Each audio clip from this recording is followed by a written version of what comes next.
I'm happy today to introduce my son Jonathan as our guest speaker, and I wanted to tell a little bit of a story about Jonathan before he comes.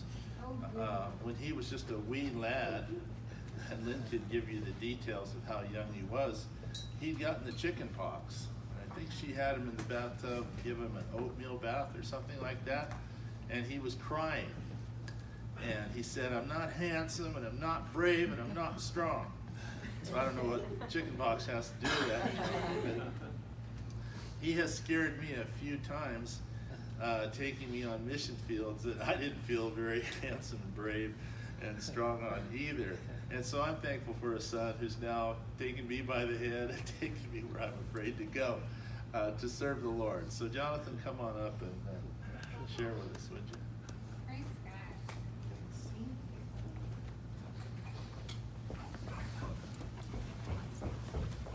Dad. Do I need to turn this on? No, that's fine.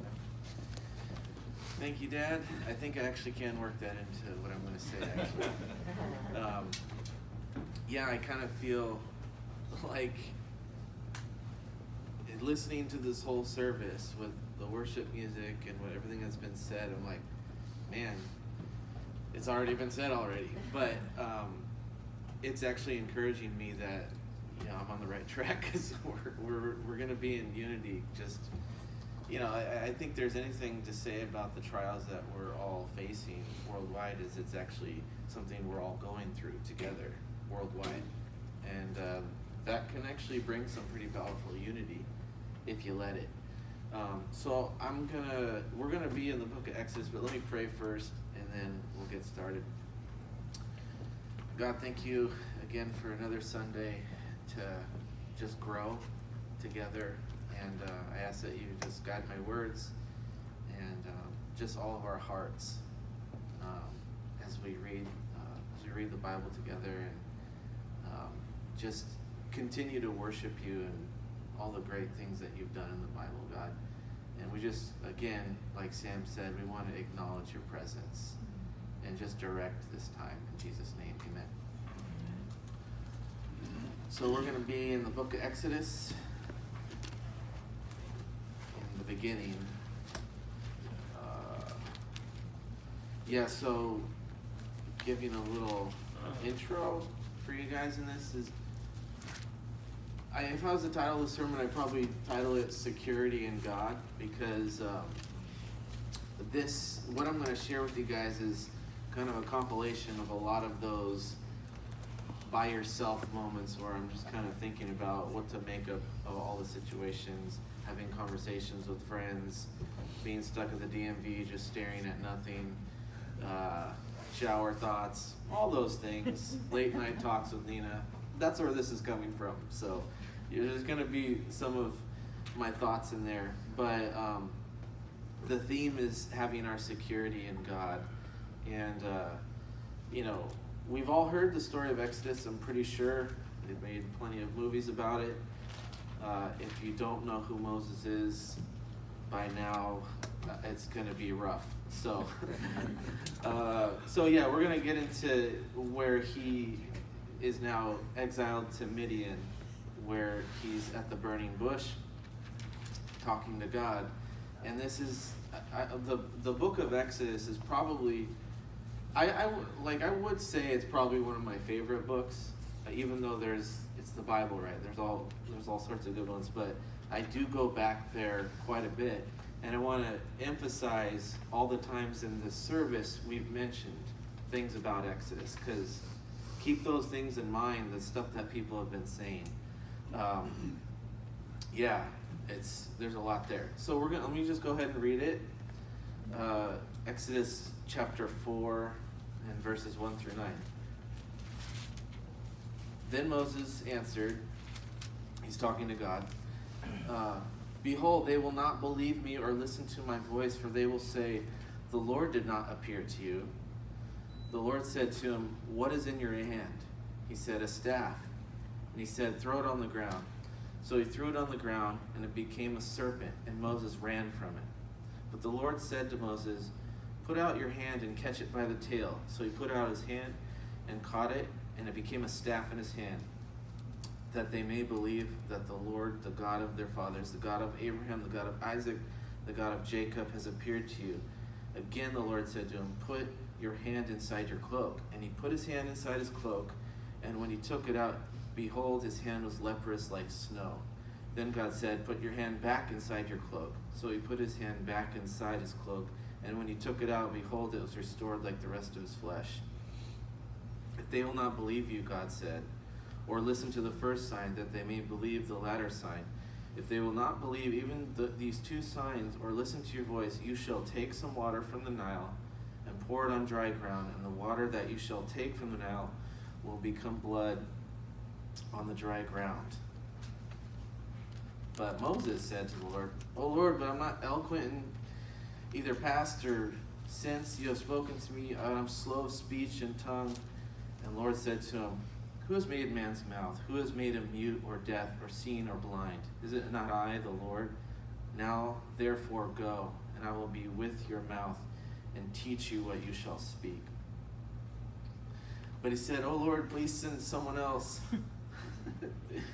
The anger of the Lord was kindled against Moses. And he said, is there not Aaron, your brother, the Levite? I know you can speak well. Behold, he's coming out to meet you, and when he sees you, he will be glad in his heart. You shall speak to him and put the words in his mouth, and I will be with your mouth and with his mouth, and I'll teach you both what to do.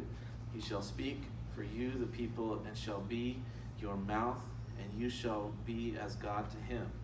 And take your hand this staff, which you will do all the signs. Now, the first thing he says to Moses in this argument is, what's in your hand? You're a leader. Do something about it. And then gives this dialogue back and forth. And even though he didn't want to talk, he's like, you're still going to lead Aaron. Like, you're leading all these sheep. You're going to lead the children of Israel. And, he's very insecure. Because you got to look at, Moses, he's coming from Egypt, just as Egyptian as you could possibly get, then murders someone, then gets exiled, and then, just kind of like, what am I going to do with my life? Everything's so uncertain. Sound familiar? There's still stuff to do, is basically what God's saying, and some important stuff. So, we all know the story. He goes down there and he does that, and then he turns the water into blood, and the 10 plagues, and so on and so forth.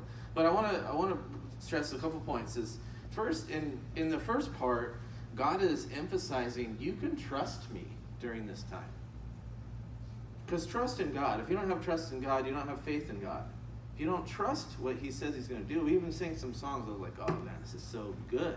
These songs that are there. He's a man of his word. And he's telling them this is how it's going to go down. And then it goes down that way. So you can trust him. But we do. It's easy for us. We can just read it and skip ahead a couple chapters and say, yeah, see, Moses? He didn't see that. He was like, I just murdered Egyptians. I don't think I'm going to go back there. So what he does, verse 10, verse 16, he makes Moses secure for what's ahead.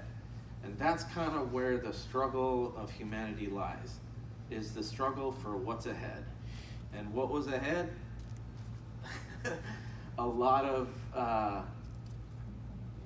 confrontation, awkward situations, people dying, plagues. But the plagues are good because they did something. And there's something, I don't know if this is common knowledge. I discovered this probably, I want to say maybe 6 years ago about the plagues. But I'm going to go through each plague, because every plague that happened challenged a god of the Egyptians. And so, if you think of the Israelites, they were there for hundreds of years before Moses goes down there and does this. So, in every sense of the form, by thought, they were Egyptian. They had Egyptian haircuts with the big thing flying, like they're Egyptians. But they were separated. We don't need to get into all that. But I want to go through the plagues real fast and emphasize the gods. And a good, so I'll get there. Not saying they're good, but there is a point to all this. So the first thing he does, he turns the water to blood, the Nile. There's a god, the Nile god that they worshipped as their life source is called Happy, H-A-P-I. So the first thing he does is he challenges it, and then what happens, the magicians are like, well, here's some snakes, and they're like, we still have power even though you did this magic trick. It still challenged their the Nile itself, because they worshiped the Nile. It's what made them such a strong world power. So boom, water to blood. Well, you like the Nile? Guess what happens when God shows up? It turns to blood. And so that god was challenged. Then the next one is the frogs. Now this god is called Hecate. It's the god of the water and health, fertility, and it says that the frogs came out of the Nile, and the frogs then entered the homes. So now this issue of health was there. It's like, well, okay, the Nile's bloody, but now it's in there. Now it got real. Now it's in the houses, and their health is being challenged now. So from that, it goes to the gnats. But now the interesting thing about the gnats is, if you go through the plagues, it's chapter 7 through 11, so we can't read it all, but I'm going to go through them real fast. If you go to where it says that Aaron struck the dust, and then it emphasizes a few times when it's talking about the gnats, the dust, the dust, the dust, the dust. Moses wrote Exodus. He's emphasizing the dust because the god is called Geb, which is the dust or earth god. And it's the god of the earth, the dirt. And so they're like, and it actually says that the dust turned to the gnats. It turned into. So clear as day. All right, you trust the dust, have some gnats. And it's getting people to think. They're like, yeah, they can be free. And the funny thing about this is, so the magicians duplicated the snakes and the frogs, but they were not able to produce the gnats, and the magicians were the first people to acknowledge this. Where does it say it? This is actually worth checking out. Go to the plague that is the gnats. It says, it's chapter 8, verse 18. The magicians tried their secret arts to produce gnats, but they could not. So there were gnats on the man and beast. The magician said to Pharaoh, this is the finger of God. So now you got your little powerful magician saying, this ain't magic. This is real deal stuff. That's 3 gods that have been challenged. Then the flies, which is the god Kerpi, and this is the god of creation. So now it's like, this dust god, well, what does fly have to do with creation? Well, the god itself had a fly head. So the head of this Egyptian god was like a fly with this, bug eyes and stuff like that. So then the flies come, and they clearly, so flies, then the death of cattle, which we all have seen this one, Hathor, has the head of a cow. And this is the god of love and protection. Interesting that they would choose to have a golden calf. They didn't want to look to God as love and protection. They looked to this cow. And it's important to know what these gods mean, because they're significant to get into the psyche and the mind of the Egyptians. Then boils. That's Isis, just as it sounds, ISIS, the goddess of medicine and peace. So boils was a challenge against the god Isis. And then hail, which is the goddess Nut, and that's the goddess of the sky that they worship.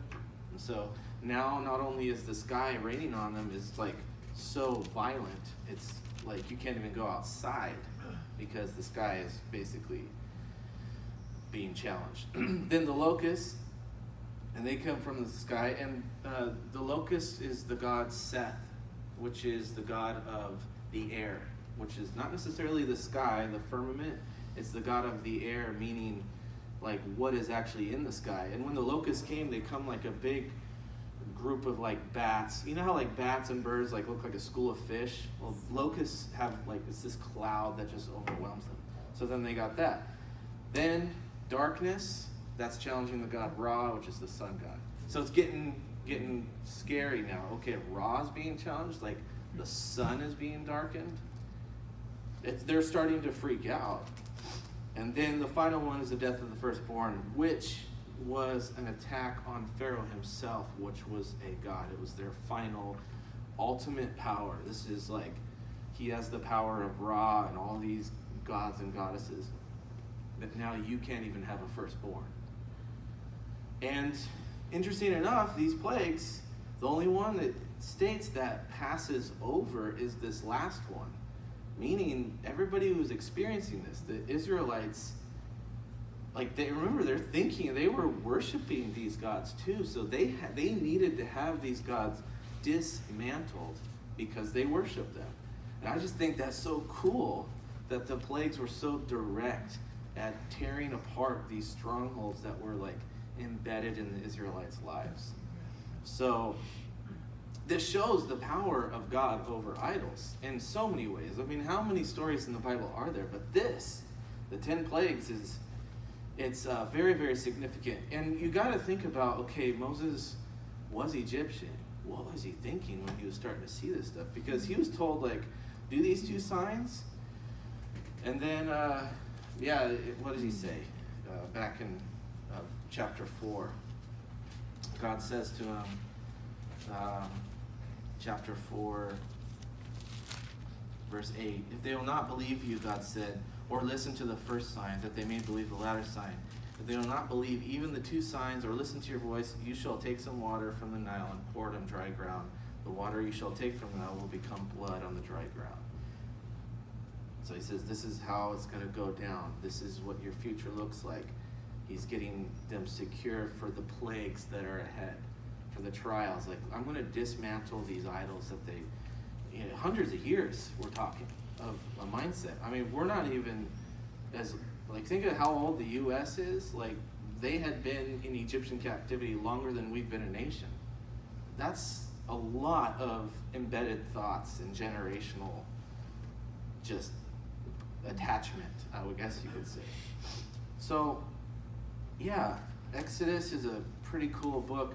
The reason I want to emphasize the idols and the gods in here is because, one, they're powerless. And that when you trust in idols, you actually become more insecure as an individual. Sometimes idols can, I mean, we've all heard sermons about idols and what they could be, yeah, don't watch too much TV, or like relationships, those are idols. Like, it's what you trust in more than God. It's like, here's how much I trust God, here's how much I trust this. There's your idol. I don't know what it looks like. We all have individual stuff, but getting into kind of my thoughts at the DMV a little bit, it's funny because I'm like, this kind of COVID-19 stuff, this feels like a plague. And it's like, are you trying to say something, God? Like, what does it actually look like? And in every sense of the word, it is. And it's out of our control. He knows all about it. He knows the end of it, and he's got it, and we're freaking out. But it's good. And I wrote something, I said, it's the 10 plagues of 2020. Because yes, there's COVID-19, but there's a bit of a collateral that happens. It's like, what happens when you put some blood into the Nile? Everybody loses their minds. And it's true. It's part of the start of what time are we actually in right now? So this is where we're not reading the Bible. This is just my personal thoughts, but I'll bring it around. And I like talking about this. So again, I don't want to get controversial because that's not good. But let's just take a look. I wrote 10 things down. Things that got compromised. Health. Okay? Obviously COVID-19. I know a lot of people, their surgeries are now pushed. Food. Empty grocery stores. That was a new one. No toilet paper. Okay, so no more supplies. So health, our food, security and government, like they're telling us to do this, they're telling us to do that. The police aren't doing this. It's like, what's going on? There's no, like, what's going on? Plans. The future is very uncertain. Weddings, need I say more? It's like, we can't even get married, but you guys did it and you did it. It's awesome. So then travel. It's like, we can't even go where we'd like to go because countries are locked up. And we don't even have that ability anymore. And I'm saying that they kind of started happening like this. And these are, I'll go through them again. The ability to see loved ones. That was around April, where the term social distance became like, it's an everyday thing. Hey, social distance, everybody, social distance. Keep your distance, don't see people. And now it's just 2020. Everybody knows what that means. I would say that like social media or connectedness, or you could even just say the internet, got a certain plague itself. Because we've been online, right, in the last week. It's so toxic. It's more toxic than it has ever been in humanity. Education. How am I supposed to educate myself or my children more responsibly? We're just going to sit on our butt and watch YouTube? That's how we educate now? Is that responsible? Like, I would say education is totally compromised. And entertainment. What events are even necessary now? We can't go to a sports game, we can't go to music, and blah, blah, blah, blah. And then work itself, productivity or being task-driven, now that's under another attack. It's not animals and flies and stuff, but think of what makes us tick as humans lately. That's it. Health, food, security and government, your plans, how you travel, the ability to see loved ones, how you interact on the internet, education, entertainment, your work, productivity. So that's like, okay, these aren't necessarily bad things by themselves, but here's what I want to throw out there. Are these idols that I've made in my life that now that they're compromised, now I'm insecure? Because my health is compromised, what happens? Or my plans, I can't plan what I want to do. Or how about education? Like, well, how are my kids gonna learn anything? Like, just give them a book. Like, spend time. There's answers to all these things, but our security blankets are being ripped from us because we put such emphasis on them. And this is like my own personal thing that I've plugged myself into some of these, and like, what's getting me to worry, and it seems to be this list. But the cool thing is as these things are happening to us, there's opportunities. And I've said this to many people, the Japanese character for crisis is danger and opportunity, both characters put together. And we're in a crisis for sure. But what are the opportunities that arise? Because health, I can't, there's people I know, they can't get their surgeries and medical turmoil, but maybe I'm supposed to actually aid people better now. Or food. There's empty stores and no toilet paper. What did it make us do? Share more. And it's like, rather than hoarding and having all this stuff, it seemed like, hey, why don't we share and take care of one another? And that's actually a good thing. Security and government, man, just all the stuff that's going on with that, it's making us realize that God gives us our rights. He is the ultimate authority. He is where we get our security. Plans, the future being uncertain, well, God is present and He lives in the now. He wants us to focus on right now. Not everything that's ahead and how it's going to be better, but now. Then travel, countries being locked. I've never seen, I don't like Zooming on church, but it's connected us as a church globally like never before, where even this being recorded right now, if people in other countries might see it. That's not happened. I mean, that's new. All these things that, like, just the ability to see loved ones and having the social distance, it has made us want to invest more in our relationships, because when that stuff gets taken away from us and attacked, it makes us realize what we had and what we lost. Because I've thought that. I'm like, I need to call these people. I can't spend time with this person? Well, I'm going to fight to spend time with this person. And everybody's doing it. I'm talking to a lot of people. It's social media stuff. I think when the first 2 weeks where it was like lockdown, I couldn't count how many times I heard someone say, yeah, I'm just taking a break from the internet and social media and Netflix just because it's just overkill. You're just sitting at home. And everybody said, yeah, I'm going to actually monitor that one a little bit. And it's funny how it's like now we have this overdose and now we're like realizing, hey, maybe I need to do that in moderation. Education, again, I think it makes us think, like, what's the responsible way to approach education rather than just let everybody have free access to anything at all the time, or just, I don't know, entertainment, it's work and productivity,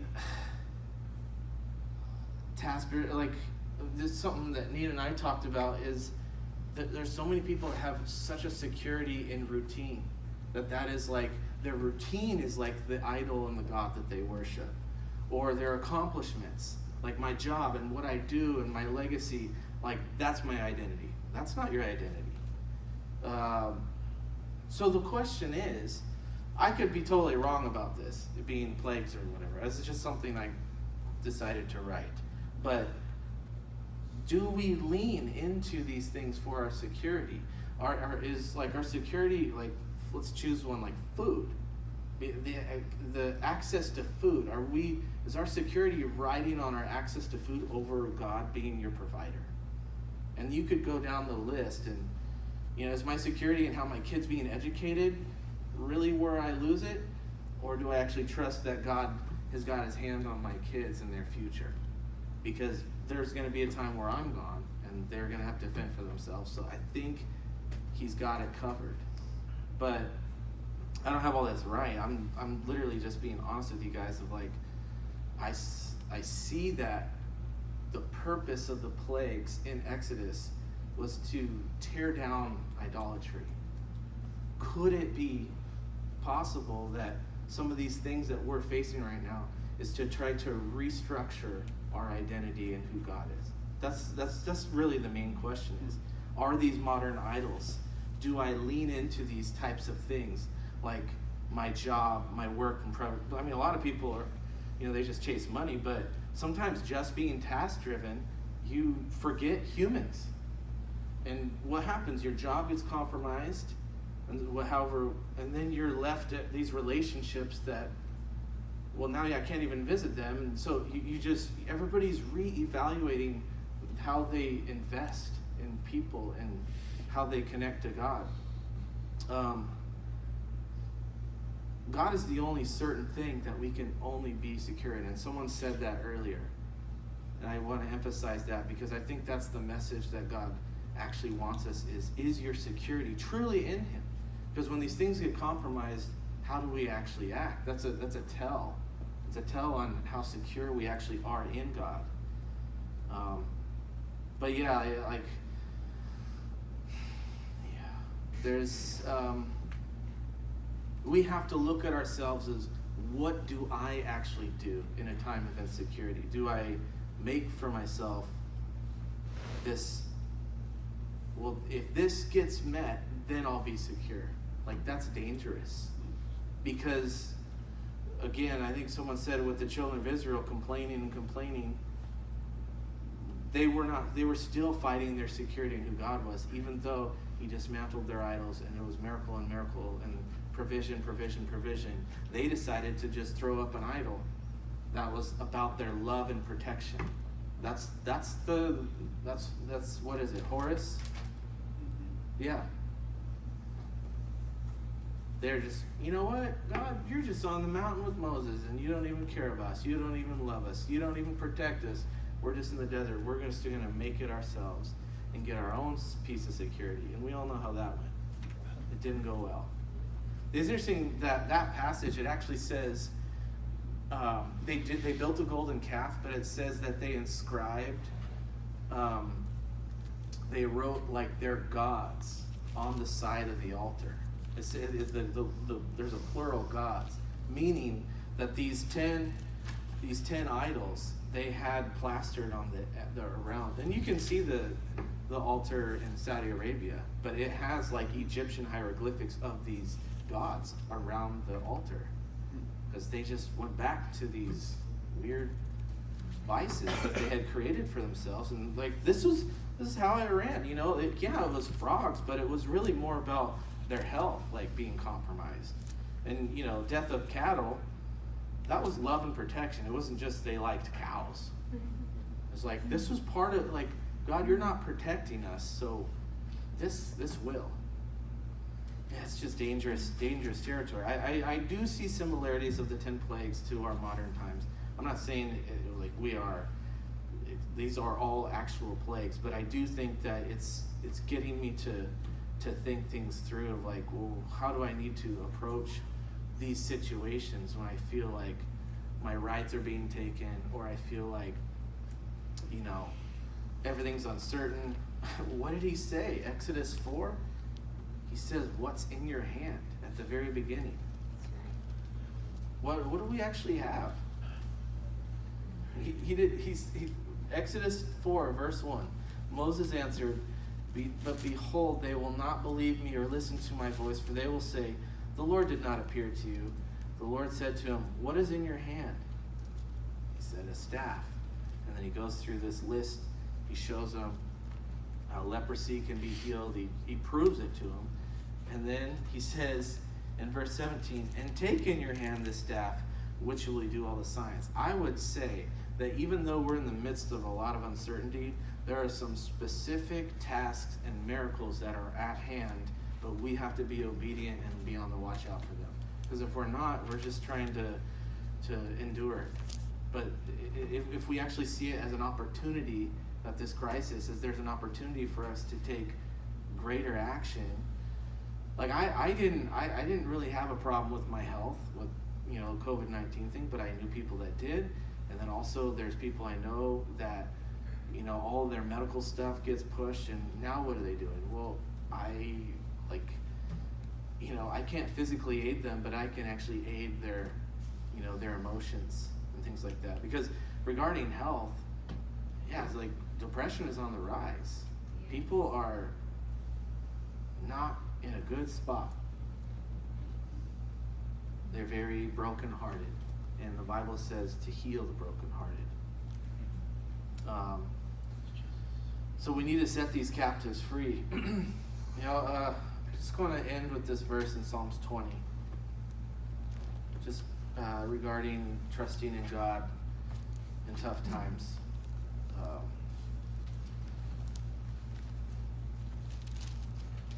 Psalms 20. I'm going to go ahead and read the whole thing because it's short. I'm not going to sing it like Al, but I'll read it. Psalms 20. To the choir master, a psalm of David. May the Lord answer you in the day of trouble. May the name of the God of Jacob protect you. May he send you help from the sanctuary and give you support from Zion. May he remember all of your offerings and regard with favor your burnt sacrifices. May he grant you your heart's desire and fulfill all your plans. May we shout for joy over your salvation. In the name of the Lord of our God, set up our banners. May the Lord fulfill all your petitions. Now I know that the Lord saves his anointed. He will answer him from his holy heaven with the saving might of his right hand. Some trust in chariots, some in horses, but we trust in the name of the Lord our God. They collapse and fall, but we rise and stand upright. O Lord, save the king. May he answer us when we call. Wow. So I'm going to leave you guys with that. It's pretty simple. We don't need to put our trust in all these things and situations and circumstances. God gets us through those. He gets us through the deserts. He gets us through the Red Sea. He gets us through the plagues. And the plagues happening to us are good because they're dismantling some of our vices that we hold on to. Because that's kind of what it seems like he was doing with the children of Israel. And yeah, I think it's a time of opportunity. And it's tough. I mean, like I said, these are things that where am I making these these false securities? Because I think that's the best definition of an idol is, well, we're more secure in this thing if it happens. Because they're not images, they're not these like engraved idols, but they are really things that we put all of our trust in. Like, we don't put our trust in horses and chariots and things and how our government responds, or like if we can go to the grocery store, or I get mad if I can't go to the beach. I feel like that's a right, but you know what? There's worse things than not going to the beach. But I do think that it challenges us to think, how can I actually seek out the brokenhearted that aren't trusting in God at this time? Because I think everybody in this room does. I'm preaching to the choir a little bit, but we actually have been given that call to what's in your hand. What do you got that you can offer? What's the leadership? Because the thing is, if we're following God and reading the Bible, we're called to be leaders. We're supposed to lead the brokenhearted out of their problems. We're supposed to set the captives free. What's Isaiah 61 say? Set captives free. That's literally what Moses was doing. He didn't think he could do it. He didn't think he could even talk to him. But he did. Moses did. And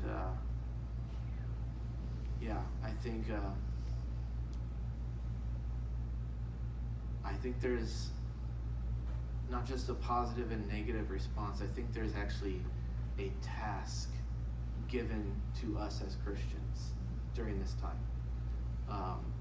Because there's so many opinions out there, it's ridiculous. But I do think if we're calling ourselves a follower of Christ, then we're supposed to lead people. Because if we're walking, so guess what? We're going the right direction if we're following Christ. So we gotta be leading people to that thing. I mean, the time is now, really. It's at hand, right? Whatever verb usage you want to do, it's now. So God, I just thank you again for just believing in Moses, for believing in us, even in our weaknesses, and that no matter what comes against us, God, you are with us, and we can put our trust in you, regardless of what happens to us. That you are the most powerful. You are the only one worthy to put trust in. That everything else is sinking sand. It's just not secure. You are security. You are the definition of security, God. And thank you for that.